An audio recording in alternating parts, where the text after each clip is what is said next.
A'udhu billahi minash shaitanir rajim. Bismillahir rahmanir rahim. Rabbi shrah li sadri wa yassir li amri wahlul 'uqdatam min lisani yafqahu qawli. Ilm and Dhikr, virtues of remembering Allah. Hadith of the Prophet sallallahu alaihi wasallam. Anas bin Malik radiyallahu anhu narrates that Rasulullah sallallahu alaihi wasallam said, "When you pass the gardens of paradise, grace to your heart's content." It was asked, "What are the gardens of paradise?" He replied, "The gatherings for performing the dhikr of Allah." Tirmidhi. Muawiyah radiyallahu anhu narrates that Rasulullah sallallahu alaihi wasallam came to a group of Sahaba and asked them, "What made you sit together?" They replied, "We are sitting here to remember Allah and praise Him for guiding us to Islam and bestowing favors on us through it." He asked, "By Allah, are you sitting only for this?" They replied, "By Allah, nothing else has made us sit together by this." Rasulullah sallallahu alaihi wasallam said, "I did not swear because I doubt you, but Jibreel alayhi salam came to me and informed me that verily Allah azza wa jal mentions you amongst the angels proudly." Abu Ratim radiyallahu ta'ala anhu narrates that Rasulullah sallallahu alaihi wasallam said, "Should I not guide you to the fundamentals of deen by which you will obtain the best of this world and the hereafter? Make it incumbent upon yourself to frequent the gatherings of those who engage in zikr. And when you are alone, engage your tongue in the remembrance of Allah as much as you can." Bayhaqi Mishkat. Ibn Abbas radiyallahu anhuma narrates that it was asked, "O Rasulullah, with whom is the best for us to sit?" He replied, "The one whose sight makes you remember Almighty Allah, and whose words improve your deeds, and whose deeds remind you of the hereafter."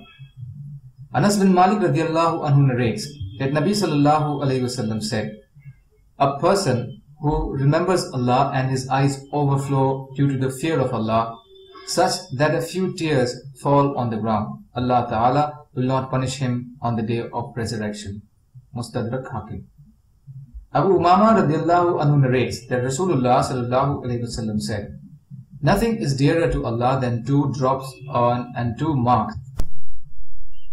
A drop of tears shed due to the fear of Allah, and a drop of bloodshed in the path of Allah.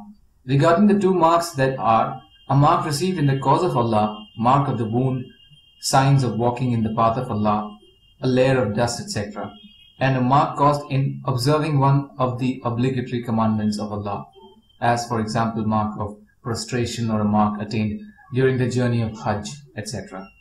Tirmidhi. Abu Hurairah radiyallahu ta'ala anhu narrates that Nabi sallallahu alayhi wasallam said, "There are 7 persons whom Allah will cover with His shade of mercy on the day of resurrection, when there will be no shade other than His shade. 1. A just ruler. 2.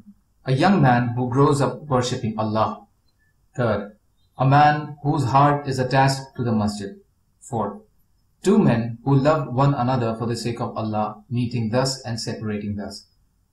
5. A man whom a woman of rank and beauty tempts, and he says, 'I fear Allah.' 6. A man who gives alms, concealing it so that his left hand does not know what his right hand spends. And 7. A man who remembers Allah in solitude with his eyes overflowing." Bukhari.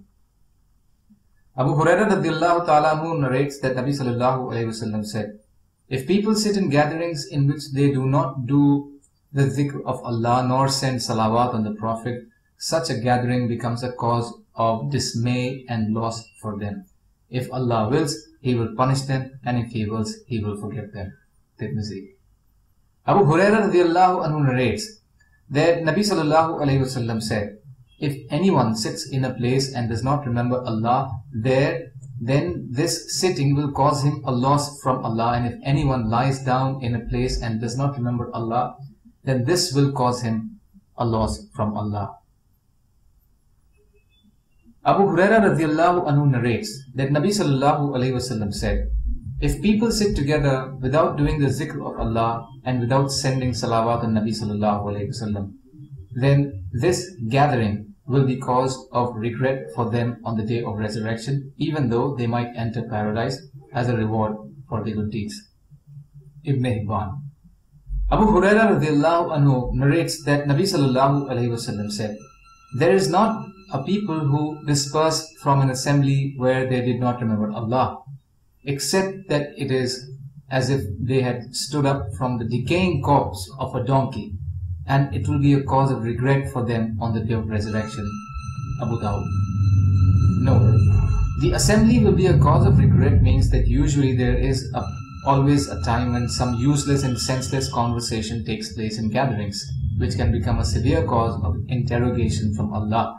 However, if Allah is remembered in these gatherings, then this may protect them from such interrogations. Wajlul Majhul. Sa'ad radiallahu anhu narrates that we were with Rasulullah sallallahu alayhi wasallam and he asked, "Is any one of you unable to earn 1,000 virtues daily?" One of those sitting with him asked, "How can one earn 1,000 virtues in a day?" He replied, "If one glorifies Allah 100 times, as for example says Subhanallah, glory be to Allah who is above all faults, 100 times, 1,000 virtues are recorded for him and 1,000 sins are removed from him." Muslim. Nu'man bin Bashir radiallahu anhuma narrates that Rasulullah sallallahu alayhi wasallam said, "Among the words which you glorify Allah are Subhanallah, glory be to Allah who is above all faults, La ilaha illallah, none is worthy of worship but Allah, Alhamdulillah, all praises be to Allah." These words circle around the throne of Allah and sound like the buzzing of bees. Mentioning their reciter to Allah. Would anyone of you not like that someone always mention him in front of Allah? Ibn Majah. Yusayra radiallahu anha narrates that Rasulullah sallallahu alayhi wasallam told us, "Make it obligatory upon yourself to say Subhanallah, glory be to Allah who is above all faults, La ilaha illallah, none is worthy of worship but Allah," and sanctifying His holiness. Words like Subhan al-Malik al-Quddus, glory be to the Holy King. Count them on your fingers, for these will be the questioned and will be given power to speak. And do not be negligent of it, or you will be deprived of mercy. Abdullah ibn Amr radiallahu anhuma narrates that Rasulullah sallallahu alayhi wasallam said, "He who says Subhanallahi wa bihamdihi, glory be to Allah who is above all faults and all praise be to him, a date tree will be planted for him in paradise." Bazzar, Majma'uz Zawaid. Abu Zar radiallahu anhu narrates that Rasulullah sallallahu alayhi wasallam was asked, "Which words are the best?" He replied, "The words that Allah has chosen for His angels or His slaves, Subhanallahi wa bihamdihi, glory be to Allah who is above all faults and all praise be to Him." Muslim. Abu Talha radiallahu anhu narrates that Rasulullah sallallahu alayhi wasallam said, "He who says La ilaha illallah, none is worthy of worship but Allah, will enter paradise, or paradise becomes incumbent upon him.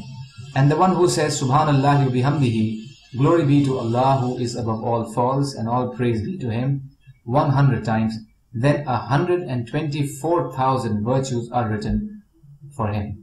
The Sahaba expressed, "O Rasulullah, if so, none of us would be doomed." He replied, "Yes, verily, some people will still be ruined, though they will come with so many virtues that these would outweigh a mountain if laid on it. However, as compared with the bounties of Allah, these virtues would be insignificant. Then the Rabb, through His mercy, will help whomsoever He wills and save him from the doom." Mustadrak Hakim, Targhib. Abu Zar radiallahu anhu narrates that Rasulullah sallallahu alayhi wasallam said, "Should I not inform you of words dearest to Allah?" I said, "O Rasulullah, do tell me about the words dearest to Allah." He said, "To Allah the dearest words are Subhanallahi wa bihamdihi, glory be to Allah who is above all faults, and all praises be to Him." Muslim. Another narration says the dearest words to Allah are Subhana Rabbi wa bihamdihi, glory be to my Rabb who is above all faults, and all praise be to Him.